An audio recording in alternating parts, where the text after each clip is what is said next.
ഇന്ന് നമുക്കൊരു കട്ട്ലേറ്റ് ഉണ്ടാക്കാം. വെറൈറ്റി കട്ട്ലേറ്റ്, എല്ലാവർക്കും അറിയുന്ന കട്ട്ലേറ്റ്. അല്ല, അറിയാത്തവർക്ക് വേണ്ടിയിട്ടാണ് ഞാൻ ഈ കട്ട്ലേറ്റ് ഉണ്ടാക്കുന്നത്. ഈ മാമ്പ് വെച്ചിട്ടാണ് കട്ട്ലേറ്റ് ഉണ്ടാക്കുന്നത്. ഇത് നല്ല പോലെ കഴുകി ഇതെല്ലാം മേലത്തെ ഇതെല്ലാം പൊളിച്ച് നല്ല പോലെ കഴുകിയിട്ട് മുറിച്ചിട്ടിട്ട് വരാം. കുട്ടികൾ, തിന്നാത്ത കുട്ടികളും ഈ ഇതിനെ കൊണ്ട് കട്ട്ലേറ്റ് ഉണ്ടാക്കിയാൽ കഴിക്കും.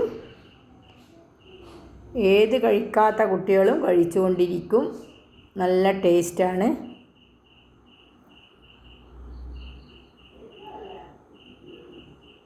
അതിന് വേണ്ട സാധനം എന്തെല്ലാം നോക്കാം. 2 വലിയ ഉള്ളി എടുത്തിട്ടുണ്ട്, മാമ്പ് എടുത്തിട്ടുണ്ട്, കുറച്ച് പച്ചമുളക്. അത് എരിവിനനുസരിച്ചിട്ട് ഓരോരുത്തരെ എരിവിനനുസരിച്ചിട്ട് കൂട്ടുകയും കുറക്കുകയും ചെയ്യുക. പിന്നെ ഇഞ്ചി വെളുത്തുള്ളി പേസ്റ്റും, പിന്നെ മല്ലിയില.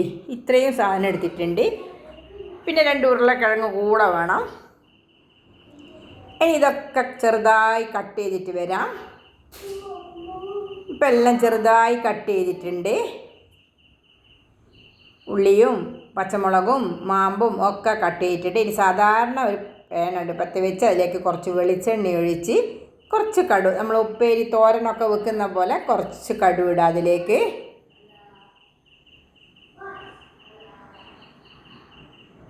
കടുക് ഇട്ടതിന് ശേഷം കടുക് പൊട്ടിയാൽ അതിൽ നമുക്ക് ഈ അരിഞ്ഞു വെച്ച മാമ്പും ഉള്ളിയും പച്ചമുളകും ഒക്കെ ഇട്ട് ഒന്ന് അധികം കുക്കാവൊന്നും വേണ്ട, ഒന്ന് കുക്കാവുന്ന വരെ ഇളക്കിക്കൊണ്ടിരിക്കാം. ഇത് കണ്ടുകൊണ്ടിരിക്കുന്ന ആൾ ഇഷ്ടപ്പെടുവാണെങ്കിൽ ലൈക്ക് ചെയ്യാനും ഷെയർ ചെയ്യാനും സബ്സ്ക്രൈബ് ചെയ്യാനും മറന്നുപോലെ. ഇപ്പം ഞാൻ മാമ്പെല്ലാം കട്ട് ചെയ്ത മാമ്പൊക്കെ അതിലേക്ക് ഇട്ടിട്ടുണ്ട്. ഇനി ഉള്ളി 2 വലിയ ഉള്ളി എടുത്തിന്, പിന്നെ കുറച്ച് പച്ചമുളക് എടുത്തിന്, പിന്നെ ഇഞ്ചി വെളുത്തുള്ളി പേസ്റ്റ് എല്ലാം കൂടി ഒന്നിച്ചിട്ടിട്ട് നല്ലപോലെ മിക്സ് ചെയ്യുക. അതിൻ്റെ കൂടെ ഇത്തിരി ഉപ്പ് കൂടി ഇടുന്നുണ്ട്. ഉരുളക്കിഴങ്ങിൽ ഉപ്പിട്ടിട്ട് കുക്കറിൽ വേവിച്ചതാണ് ഉരുളക്കിഴങ്ങ്, അതുകൊണ്ട് ഇതിൽ ഉപ്പ് വളരെ കുറച്ചാണ് ഇടുന്നത്. ഇപ്പം എല്ലാം മാമ്പെല്ലാം ആയിട്ടുണ്ട്. അതിനൊരു സൈഡിലേക്ക് ആക്കി വെച്ചിട്ട് ഉരുളക്കിഴങ്ങ് ഉപ്പിട്ട് കുക്കറിൽ വേവിച്ച് തോലൊക്കെ പൊളിച്ച് റെഡിയാക്കി വെച്ചിട്ടുണ്ട് ഞാൻ. അതും കൂടി ഇതിലേക്കിട്ട് നല്ലപോലെ മിക്സ് ചെയ്യാം. നല്ലപോലെ ഉടച്ചിട്ട് മിക്സ് ചെയ്യാം. ഇതുപോലെ ഉടച്ച് വെക്കാം. ഇപ്പം എല്ലാം ഉടച്ചിട്ടുണ്ട്. ഇനി ഇത് മിക്സ് ചെയ്തിട്ട് വെക്കാം.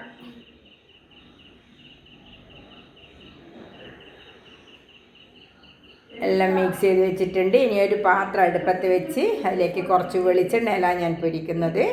ഇതേപോലെ കട്ട്ലേറ്റിൻ്റെ ആകൃതിയിൽ ഇട്ട് പെട്ടെന്ന് തിരിച്ചെടുക്കാം. ഇപ്പം എല്ലാം റെഡി ആയിട്ടുണ്ട്. ഇത്രയേ ഉള്ളൂ കട്ട്ലേറ്റിൻ്റെ കാര്യം. വളരെ പെട്ടെന്ന് ഉണ്ടാക്കാൻ പറ്റുന്നൊരു കട്ട്ലേറ്റും ഹെൽത്തിയുമാണ്. എല്ലാവരും ഒന്ന് ഉണ്ടാക്കി നോക്കണം. ഇഷ്ടമാകാതിരിക്കില്ല. സോസ് കുത്തി തിന്നാൻ വളരെ ടേസ്റ്റിയാണ്. Okay, thank you.